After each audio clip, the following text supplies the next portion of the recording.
Hello, guys. Welcome back to my channel.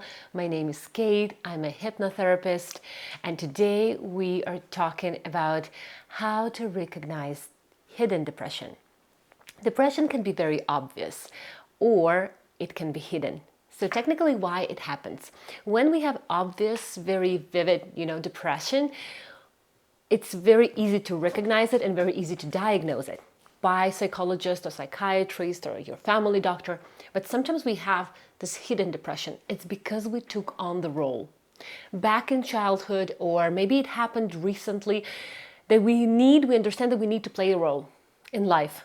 So we put on that face and we feel like, yeah, everything is good, everything is okay, could be worse, we sometimes think, but deep inside, we feel depressed, we feel sad, we feel loneliness, or whatever feeling. However, it's good to recognize it. So how to recognize? There are simple things, and I gathered 5 of them, how you can recognize if you have that hidden depression. Maybe it's just starting, or maybe it has been with you for your whole life, but let's begin. So the first symptom is you have no excitement about the future. You're okay with your job, you're okay with your relationship, but at some point you don't feel excited about the future. You have financial, for example, needs, met, you have your emotional needs met, but deep inside, when you think about the future, you feel like, oh, it's either always going to be like that, or you feel like hopeless and helpless about the future. You don't feel excited. You don't feel like you're looking into the future. If you have that, and if you have that for one day, that's okay. But if you have that constantly every single day, maybe you still need to start questioning, what is wrong? Why am I not excited about the future? Because when you feel excited about the future, that's when you have that, you don't have anxiety, you don't have worry, right? You're usually very calm, happy, and joyful. So this is the symptom number 1. The symptom number 2 is you're zoning out in front of the TV. Maybe it's a Netflix or Prime Video, or it's gaming. Whatever it is, maybe it's a phone, maybe it's just like, scrolling through TikTok or scrolling through Reels, whatever you like. When you feel like you're zoning out and you kind of come out of that zone out mode, and it's like 1 hour or 40 minutes or 2 hours past, it means that you are escaping the reality. And it can be the hidden depression. Maybe you don't feel excited about the present. You don't feel happy in the present moment. And that's when we start to zone out, to escape the reality.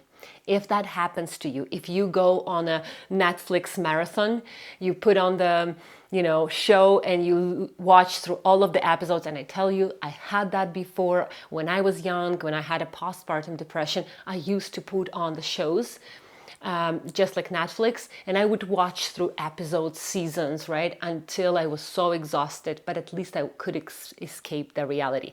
So if that happens to you, that could be the symptom of the hidden depression.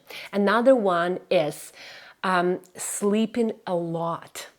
Sometimes people say, like your doctor will tell you that, oh, maybe it's the lack of nutrients and vitamins. Maybe it's the, you're anemic, right? So you have like iron deficiency. Iron deficiency is also a symptom. It's also when you feel all the time tired, when you feel this chronic fatigue, that can have the psychological roots as well, and it could be the depression. So if you are sleeping a lot, especially if you sleep in the morning, but you stay up very late, and in the morning you kind of don't want to wake up. You don't want to start the day, right? So you don't feel excited about the day. That could be the symptom of the hidden depression as well. Number 4, it's the lack of sexual interest. So number 4 could be the lack of sexual interest. If you don't feel like you are, you're interested about your partner, or you don't feel like you have any intimate interest at all, that could mean also the psychological, either it's a burnout, either it's a mental exhaustion, maybe it's a constant stress, but in the long run, it could lead to a depression. It could lead to that depression that you don't notice first. So that's like the the first signs of it. You are not excited about getting close, getting intimate with someone, right? So if you have that, this is like a red flag. So the best way to do that is to understand where is it coming from. Why you are not excited. Why you're not excited about your relationship. Why you're not excited about your future. Is it something that you do in life? And that will lead to number 5. The symptom number 5 is the job that you don't like. You don't like what you do. This is one of the core. It's the last one. I put it 5th, but it is the core. When we are not doing what we love. So for example, you were 16 or 18 and your parents told you you would be a doctor or you would be an accountant, right? And you didn't have any choice because you were dependent, or you just made a choice with whatever was available to you, whatever your friends went to. So you made that decision not coming from your heart, but coming from someone else's opinion, which means that you might not like it. So, and then you end up in a job that is like 5, 10 or 15-year-old job that you actually don't enjoy. And the whole industry is not what you want. And deep inside, you have that dream. You have that desire that died long ago, that you wanted to do something else. Or maybe you have a hobby. Maybe you have an activity that you like to do beside your job that you really, really love. You feel inspired, you feel empowered, but you don't really take it as your main industry. So it's good to think about your job, the industry that you're in. Maybe it's not about changing the industry. Maybe it's just changing the job. Maybe the environment is not actually, maybe you love the job itself, but you don't like the environment. That's possible as well.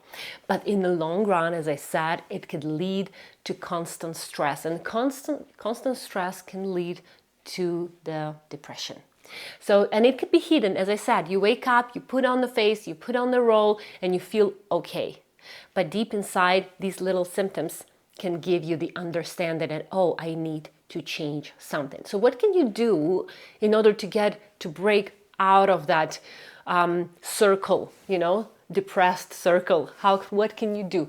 First of all, is doing the scan of your life. To scan your life and thinking about what are the things that I don't like. Whether it's a relationship, maybe it's the self-confidence, maybe it's the job, maybe it's the country that you live in. Whatever it is, you need to scan your life and to write down all the things that you don't like in your life. And then you go from there. You understand why you don't like them. What is it that makes you unhappy, unfulfilled? And then trying to change, to take small steps, because depression is usually this indecision, right? You're kind of in a limbo, in this hanging mode, where nothing happens, nothing exciting happens, nothing bad happens, or only bad stuff happens. But you are in this hanging limbo mode, where you just wait for something to happen. You wait for someone to save you or help you, but you don't take actions. And when you don't take action, you feel depressed or anxious or worried, right? And then we start to tend to these, destructive tendencies, like victimizing, blaming, thinking that we're not good enough, right? It's a good thing to make a list of the things that you don't like in your life and start writing down why. And a lot of people can do that by themselves. Some people need the guidance. So if you really want the guidance, the one of the really good ways is to go into your subconscious mind, to access that 95% of your mind that can lead you to understand the cause of why you don't like something, why you have depression, why you are worried, why you have fears. All of these issues can be really, really understood, uncovered, and healed in hypnosis. So if you need my guidance, my details are in the description. I'll be happy to guide you. But first, do the scan. Do the scan and realize what is not working for you. Do you have that hidden depression? You absolutely can heal it by yourself. There is no one that can heal it for you. There is no one who can fix you. There is only you who can heal, and we can guide you. So be healthy emotionally and physically. I love you. Bye.